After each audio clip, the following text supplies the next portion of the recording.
एवं संस्कृत संबंधी अधिकार।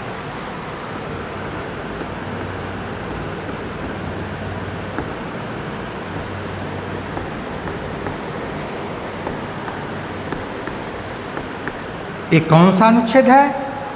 भारतीय संविधान का अनुच्छेद 29 एवं 30। अनुच्छेद 29 व 30।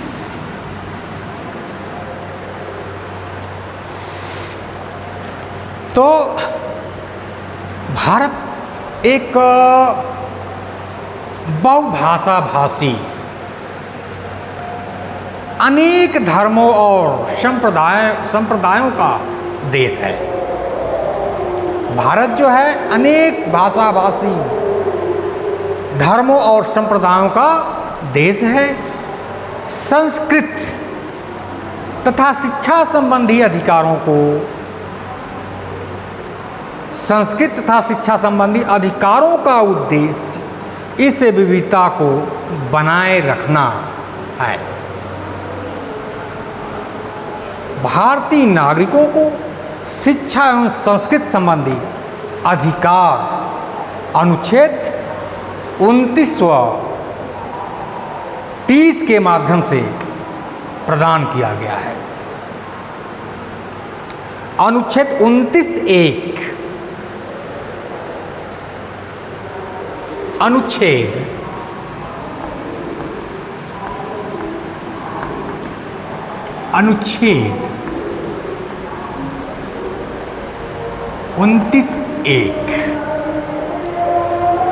अनुच्छेद 29(1) भारत में रहने वाले नागरिकों के किसी वर्ग को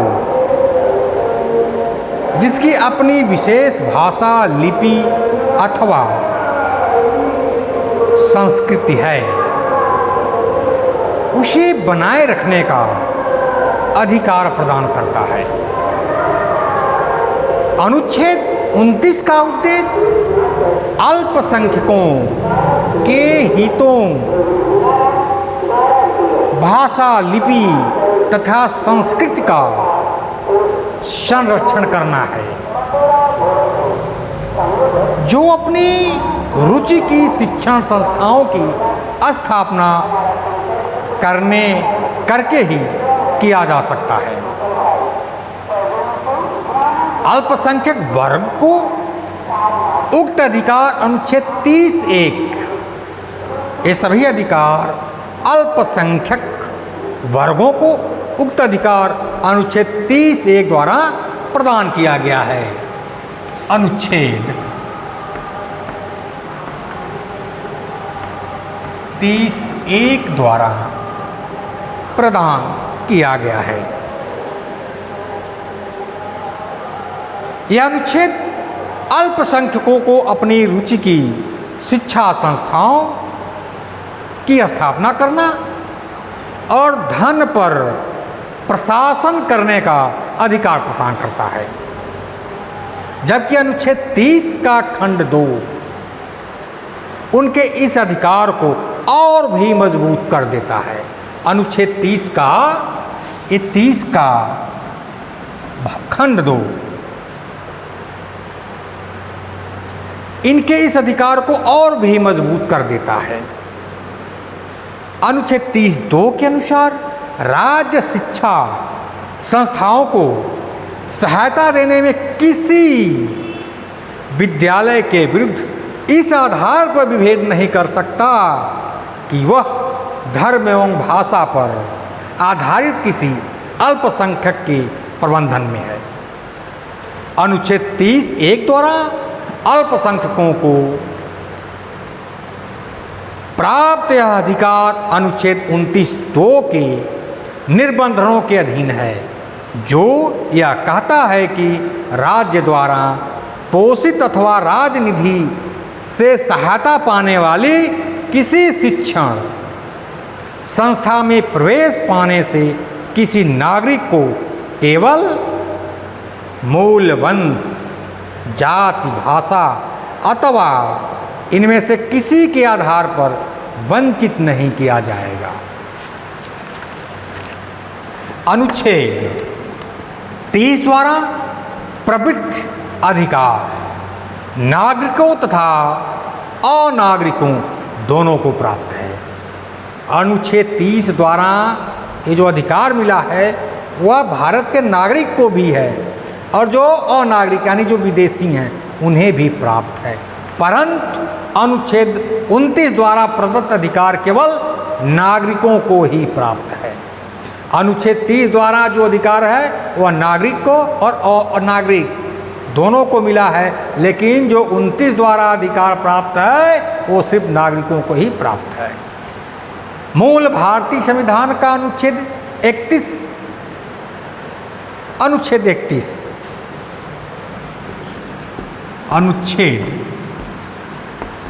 31 ये संपत्ति का अधिकार है। तो मूल भारतीय संविधान का अनुच्छेद 31 संपत्ति का मूल अधिकार प्रदान किया था। मूल भारतीय संविधान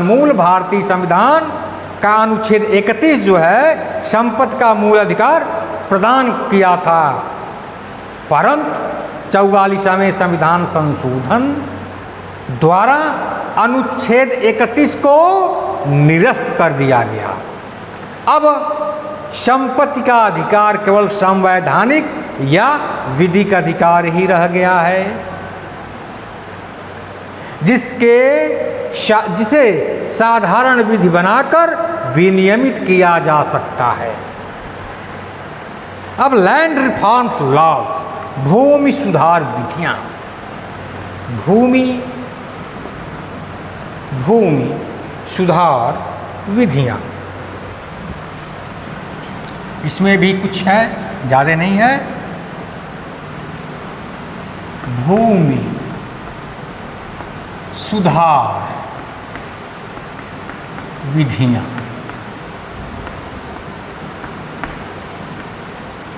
भूमि सुधार विधियां, लैंड रिफॉर्म लॉज अनुच्छेद 31 का अनुच्छेद 31 का अनुच्छेद 31 का अनुच्छेद 31 का उद्देश्य जमींदारी प्रथा या जमींदारी उन्मूलन के परिणाम स्वरूप संपदाओं के अर्जन या उनमें किसी आधार के अर्जन को न्यायालयों में इस आधार पर चुनौती देने से बचना था कि यह अनुच्छेद 14 या 19 का उल्लंघन करती है। अनुच्छेद 31 क में 17वें संविधान संशोधन द्वारा संशोधन करके 1964 में संपदा शब्द के अर्थ को और भी विस्तार कर दिया गया। अनुच्छेद 31 का प्रभाव भूतलक्षी है और यदि किसी अवैध घोषित किए गए अधिनियम को भी इसमें शामिल कर दिया जाता है तो इसकी वैधता को भी चुनौती नहीं दी जा सकती।